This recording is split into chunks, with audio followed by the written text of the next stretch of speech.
ನಮಸ್ತೆ ವೀಕ್ಷಕರೇ, ನಾನು ನಿಮ್ಮ ಡಾಕ್ಟರ್ ಗೀತಾ. ಇವತ್ತಿನ ಸಂಚಿಕೆಯಲ್ಲಿ ಬ್ರೆಸ್ಟ್ ಕ್ಯಾನ್ಸರ್ನ 5 ಲಕ್ಷಣಗಳ ಬಗ್ಗೆ ತಿಳ್ಕೊಳ್ಳೋಣ ಬನ್ನಿ. ಯಾರು ಈ ವಿಡಿಯೋನ ಸ್ಕಿಪ್ ಮಾಡಬೇಡಿ, ಎಸ್ಪೆಷಲಿ ಹೆಣ್ಮಕ್ಳು ನೋಡಲೇಬೇಕಾದಂಥ ಈ ವಿಡಿಯೋ. ಬ್ರೆಸ್ಟ್ ಕ್ಯಾನ್ಸರ್ನ ಲಕ್ಷಣಗಳು ಯಾವುವು, ಆ ಲಕ್ಷಣಗಳು ನಮ್ಮಲ್ಲಿ ಬಂದರೆ ನಾವು ಹೇಗೆ ಜಾಗರೂಕರಾಗಬೇಕಂತ ತಿಳ್ಕೊಬೇಕು. ಸೊ ಈ ಬ್ರೆಸ್ಟ್ ಕ್ಯಾನ್ಸರ್ ಅನ್ನೋದು ನಮ್ಮ ಭಾರತೀಯರ ಮಹಿಳೆಯರಲ್ಲಿ ನಂಬರ್ 1 ಆಗಿದೆ. ಯಾಕಂದರೆ ಈ ಬ್ರೆಸ್ಟ್ ಕ್ಯಾನ್ಸರ್ನ ರೋಗ ಲಕ್ಷಣದ ಬಗ್ಗೆ ನಮ್ಮ ಅನೇಕ ಭಾರತೀಯರ ಹೆಣ್ಣು ಮಕ್ಕಳಿಗೆ ಅರಿವಿಲ್ಲದೆ ಅಥವಾ ಅದರ ಬಗ್ಗೆ ಗೊತ್ತಿಲ್ಲದೆ ಲಾಸ್ಟ್ ಸ್ಟೇಜಲ್ಲಿ ಬರ್ತಾರೆ, ಅವರ ಸಮಸ್ಯೆನ ತೋಡ್ಕೊತಾರೆ. ಸೊ ಫಸ್ಟ್ ಸ್ಟೇಜಲ್ಲಿದ್ದಾಗ ಮಾತ್ರ ಕ್ಯೂರ್ ಮಾಡೋಕ್ಕೆ ಚಾನ್ಸ್ ಇರುತ್ತೆ. ಲಾಸ್ಟ್ ಸ್ಟೇಜಲ್ಲಿ ಬಂದರೆ ಜಸ್ಟ್ ಯಂತ್ರಣ ಮಾಡ್ಬೋದು, ಕ್ಯೂರ್ ಆಗೋಕ್ಕಂತೂ ಚಾನ್ಸ್ ಇಲ್ಲ. ಹಾಗಾಗಿ ಪ್ರತಿ ಮಹಿಳೆಯರು ಈ ಸ್ತನದ ಕ್ಯಾನ್ಸರ್ ರೋಗ ಲಕ್ಷಣದ ಬಗ್ಗೆ ಜಾಗರೂಕರಾಗಿರಬೇಕು. ಮತ್ತು ಈ ರೋಗ ಲಕ್ಷಣಗಳು ಯಾವುದೇ ಕಂಡು ಬರಲಿ ನಿಮ್ಮ ಡಾಕ್ಟರ್ನ ಮೀಟ್ ಮಾಡಬೇಕು. ಇನ್ನೊಂದು ವಿಷಯ ನಿಮಗೆ ತಿಳಿದಿರಲಿ, ಹೆಣ್ಣು ಮಕ್ಕಳು 40 ವರ್ಷ ಆದ ನಂತರ ಪ್ರತಿ 2 ವರ್ಷಕ್ಕೊಮ್ಮೆ ಎಕ್ಸ್ರೇ ಅಥವಾ ಮ್ಯಾಮೋಗ್ರಫಿಯನ್ನು ಮಾಡಿಸಿಕೊಳ್ಳೋದ್ರಿಂದ ನಿಮಗೆ ಫಸ್ಟ್ ಸ್ಟೇಜಲ್ಲೇ ಯಾವುದು ಕ್ಯಾನ್ಸರ್ ಅಂತ ಗೊತ್ತಾಗುತ್ತೆ. ಸೊ ಬನ್ನಿ ತಿಳ್ಕೊಳ್ಳೋಣ ಈ ಸ್ತನ ಕ್ಯಾನ್ಸರ್ ರೋಗ ಲಕ್ಷಣದ ಬಗ್ಗೆ ಯಾವುವು ಅವು ಅಂತಂದು. ನಂಬರ್ 1 ಏನು ಅಂದರೆ ಸ್ತನದಲ್ಲಿ ಗೆಡ್ಡೆ ಕಾಣಿಸಿಕೊಳ್ಳುವುದು. ಸ್ತನದಲ್ಲಿ ಗಡ್ಡೆ ಇದೆ ಅಂತ ನಮ್ಗೆ ಹೇಗೆ ಗೊತ್ತಾಗುತ್ತೆ? ನಾವು ಡೈಲಿ ಸ್ನಾನ ಮಾಡುವಾಗ ಅಥವಾ ಡ್ರೆಸ್ ಚೇಂಜ್ ಮಾಡುವಾಗ ನಮ್ಮ ಬೆರಳುಗಳಿಂದ ನಾವೇ ಪರಿಶೀಲನೆ ಮಾಡ್ಕೊಬೇಕು. ಸ್ತನದಲ್ಲಿ ಗಡ್ಡೆ ಇದ್ದರೆ ಗೋಲಿ ಥರ ನಿಮ್ಮ ಕೈಗೆ ಸಿಗುತ್ತದೆ.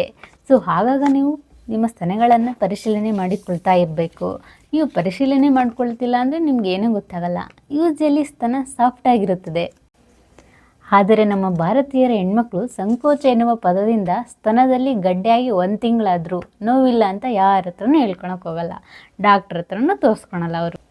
ಹಾಗಾಗಿ ನಿಮಗೆ ಈ ವಿಷಯ ತಿಳಿದಿರಲಿ, ಸ್ತನದಲ್ಲಿ ಗಡ್ಡೆ ಆದಾಗ ಪೇನ್ಲೆಸ್ ಅಂದರೆ ನೋವೇ ಇರಲ್ಲ. ಸೊ ಅದಕ್ಕೆ ಹೆಣ್ಮಕ್ಳು ತುಂಬ ಜನ ನೆಗ್ಲೆಕ್ಟ್ ಮಾಡ್ತಾರೆ. ಈ ನೆಗ್ಲೆಕ್ಟ್ ಮಾಡೋದ್ರಿಂದ ಲಾಸ್ಟ್ ಸ್ಟೇಜಲ್ಲಿ ಗೊತ್ತಾದರೆ ನಿಮ್ಮ ಆರೋಗ್ಯಕ್ಕೆ ಹಾನಿಕರ ಆಗುತ್ತೆ. ಸೊ ನಾವು ಈ ಥರ ನಿರ್ಲಕ್ಷ್ಯ ಮಾಡೋದ್ರಿಂದ ಕ್ಯಾನ್ಸರ್ ಗಡ್ಡೆನ ನಾವೇ ಬೆಳೆಯೋಕ್ಕೆ ಅವಕಾಶ ಮಾಡಿಕೊಟ್ಟಂಗೆ ಆಗುತ್ತೆ. ಈ ಸ್ತನದ ಗೆಡ್ಡೆ ಲಿಂಫ್ ನೋಡ್ ಅಥವಾ ರಕ್ತದ ಮುಖಾಂತರ ಬೇರೆ ಭಾಗಗಳಿಗೆ ಹರಡುತ್ತದೆ. ಸೊ ನಿಮ್ಮ ಸ್ತನದಲ್ಲಿ ಗಡ್ಡೆ ಆದರೆ ನೋವಿಲ್ಲ ಅಂದರೂ ಪರವಾಗಿಲ್ಲ, ನಿಮ್ಮ ಹತ್ತಿರದ ಡಾಕ್ಟ್ರನ್ನ ಕನ್ಸಲ್ಟ್ ಮಾಡಿ. ಸ್ತನದಲ್ಲಿ ಗಡ್ಡೆ ಇದ್ದರೆ ಎಲ್ಲ ಕ್ಯಾನ್ಸರ್ ಅಂತ ಹೇಳೋಕ್ಕಾಗಲ್ಲ. ನೋವಿದ್ದರೆ ಇನ್ಫೆಕ್ಷನ್ ಆಗಿರುತ್ತೆ. ಫೈಬ್ರೋಡೈನೋಮಾ ಅಂತಹ ಅನೇಕ ಕಾಯಿಲೆಗಳು ಸ್ತನದಲ್ಲೇ ಇರ್ತವೆ. ಸೊ ಇದಕ್ಕಾಗಿ ಸಮಥಿಂಗ್ ಟೆಸ್ಟ್ಗಳನ್ನು ಮಾಡಬೇಕಾಗುತ್ತೆ. ಯಾವ ಟೆಸ್ಟ್ಗಳು ಅಂತಂದರೆ ಮ್ಯಾಮೋಗ್ರಫಿ ಆಗಿರ್ಬೋದು, ಬಯಾಪ್ಸಿ ಆಗಿರ್ಬೋದು, ಅಲ್ಟ್ರಾಸೋನೋಗ್ರಫಿ ಆಗಿರ್ಬೋದು. ಸೊ ನಿಮ್ಗೆ ಏನಾದರೂ ಈ ಸ್ತನದಲ್ಲಿ ಗಡ್ಡೆ ಕಂಡು ಬಂದರೆ ನಿಮ್ಮ ವೈದ್ಯರ ಸಲಹೆ ತಗೊಳ್ಳಿ, ಭೇಟಿ ಮಾಡಿ. ಸೆಕೆಂಡ್ 1 ಲಕ್ಷಣ ಕಂಕಳಲ್ಲಿ ಗಡ್ಡೆ ಕಾಣಿಸಿಕೊಳ್ಳುವುದು. ನೀವು ಯಾವಾಗ ಸ್ತನದ ಗಡ್ಡೆ ನೆಗ್ಲೆಕ್ಟ್ ಮಾಡ್ತಿರೋ, ಕರೆಕ್ಟಾಗಿ ತೋರಿಸ್ಕೊಳೋದಿಲ್ವೋ, ಅದು ಲಿಂಫ್ ನೋಡ್ ಮುಖಾಂತರ ಹರಿದು ಬಂದು ಕಂಕಳಲ್ಲಿ ಗಡ್ಡೆ ಆಗುತ್ತದೆ. ಆವಾಗ ಸ್ತನದಲ್ಲಿ ಗಡ್ಡೆ ಆಗಿರುವುದನ್ನು ನೋಡಿಕೊಂಡು ಮತ್ತೆ ಕಂಕಳಲ್ಲಿ ಆಯ್ತಲ್ಲ ಅಂತಂದು ಡಾಕ್ಟ್ರ್ ಹತ್ರ ಬರ್ತಾರೆ. ಹಾಗಾಗಿ ನೀವು ಆ ಸ್ತನದ ಗಡ್ಡೆಯನ್ನು ಬೆಳೆದ್ಬಿಟ್ಟು ಸ್ಪ್ರೆಡ್ ಆಗೋಕ್ಕೆ ಅವಕಾಶ ಮಾಡಿಕೊಡಬಾರ್ದು. ಯಾವಾಗ ಸ್ತನದಲ್ಲಿ ಗಡ್ಡೆ ಆಗುತ್ತೋ ನೀವು ಡಾಕ್ಟ್ರ್ ಹತ್ರ ಬನ್ನಿ, ಭೇಟಿ ಮಾಡಿ, ಏನಂತ ಸಲಹೆ ಪಡೆದುಕೊಳ್ಳಿ. ಥರ್ಡ್ 1 ಲಕ್ಷಣ ಸ್ತನದ ಗಡ್ಡೆ ದೊಡ್ಡದಾಗಿ ಸ್ತನದ ಚರ್ಮವನ್ನೇ ಕೊರೆದು ಬಿಡುತ್ತದೆ. ಸ್ತನದ ಚರ್ಮದಲ್ಲಿ ಹುಣ್ಣಾಗ್ಬೋದು, ಪಸ್ ಡಿಸ್ಚಾರ್ಜ್ ಆಗ್ಬೋದು, ಬ್ಲೀಡಿಂಗ್ ಡಿಸ್ಚಾರ್ಜ್ ಆಗ್ಬೋದು. ಇವೆಲ್ಲ ಯಾವಾಗ ಆಗುತ್ತೆ? ನಾವು ಸ್ತನದ ಚರ್ಮವನ್ನು ಕೇರ್ ಮಾಡಲಿಲ್ದಾಗ. ಆವಾಗ ಸ್ತನದ ಚರ್ಮವನ್ನು ಕೇರ್ ಮಾಡಲ್ವೋ ಸ್ತನದ ಚರ್ಮದಲ್ಲಿ ಲಾಟ್ ಆಫ್ ಚೇಂಜ್ ಆಗುತ್ತೆ. ಸೊ ಇದನ್ನು ನೀವು ನೆಗ್ಲೆಕ್ಟ್ ಮಾಡಬೇಡಿ.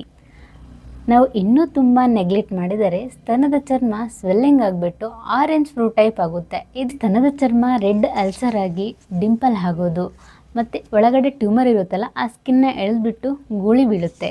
ಹಾಗಾಗಿ ವೀಕ್ಷಕರೇ, ನೀವು ಸ್ತನದ ಚರ್ಮದಲ್ಲಿ ಏನೇ ಆದರೂ any changes, inflammation, red colour ulcer ಆದ್ರೂ ನಿಮ್ಮ ಡಾಕ್ಟರ್ನ ಕನ್ಸಲ್ಟ್ ಮಾಡಿ.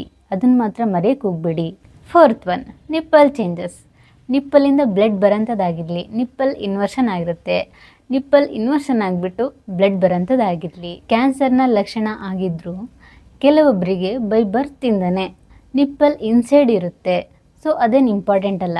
Any recent changes first outside ಇದ್ದು ನೆಕ್ಸ್ಟ್ ಇನ್ಸೈಡ್ ಆದಾಗ ನಿಮ್ಮ ಡಾಕ್ಟರ್ನ ಕನ್ಸಲ್ಟ್ನ ಮಾಡೋದು ಮಾತ್ರ ಮರಿಬೇಡಿ.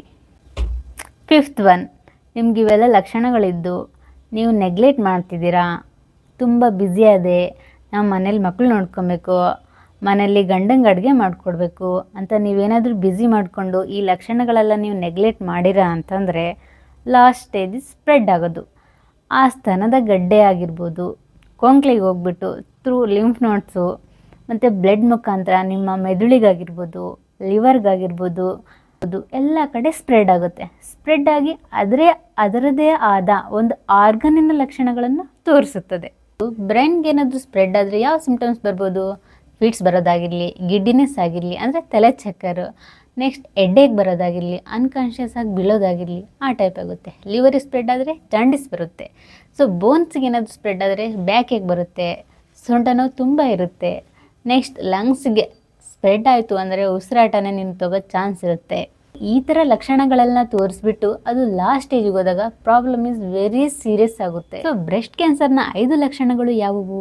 ಫಸ್ಟ್ ಒನ್ ಬಂದುಬಿಟ್ಟು ಸ್ತನದಲ್ಲಿ ಗಡ್ಡೆ ಆಗುವುದು, ಸೆಕೆಂಡ್ ಒನ್ ಬಂದುಬಿಟ್ಟು ಕಂಕ್ಳಲ್ಲಿ ಗಡ್ಡೆ ಆಗುತ್ತೆ, ಥರ್ಡ್ ಒನ್ ಬಂದುಬಿಟ್ಟು ಬ್ರೆಸ್ಟ್ ಅಂದರೆ ಸ್ತನದ ಸ್ಕಿನ್ ಚೇಂಜಸ್ ಆಗುತ್ತೆ, ಫೋರ್ತ್ ಒನ್ ಬಂದುಬಿಟ್ಟು ನಿಪ್ಪಲ್ ಡಿಸ್ಚಾರ್ಜ್ ಆಗುತ್ತೆ, ಫಿಫ್ತ್ ಒನ್ ಬಂದುಬಿಟ್ಟು ಇವೆಲ್ಲ ಲಕ್ಷಣಗಳಲ್ಲಿ ನೀವು ಕೇರ್ ಮಾಡದೆ ಹೋದಾಗ ಥ್ರೂ ಬ್ಲಡ್ ಅಂಡ್ ಲಿಂಫ್ ಮುಖಾಂತರ ಬಾಡಿ ತುಂಬ ಸ್ಪ್ರೆಡ್ ಆಗಿ ಲಾಸ್ಟ್ ಸ್ಟೇಜ್ ಆಗಿ ವೆರಿ ಸೀರಿಯಸ್ ಆಗುತ್ತೆ.